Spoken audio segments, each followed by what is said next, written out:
Are you ready to take your PowerPoint slides to the next level? Today, I'm going to show you how to edit points in PowerPoint, a simple yet powerful trick that gives you full control over your shapes and designs.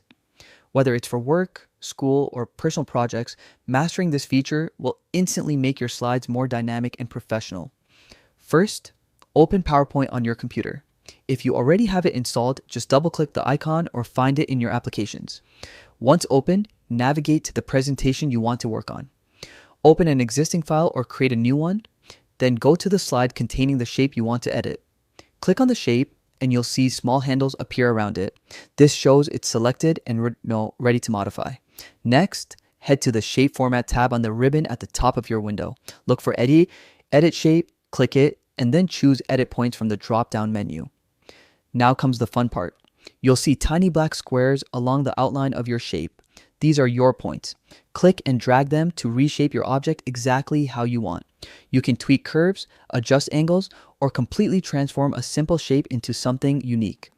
The more you experiment, the more control you'll have over your slide's design. And that's it. Editing points in PowerPoint is that easy. With a little practice, you'll be able to craft slides that look polished, professional, and truly capture your audience's attention. Give it a try, play around with your shapes, and watch your presentations come to life. Thanks for watching, and happy presenting.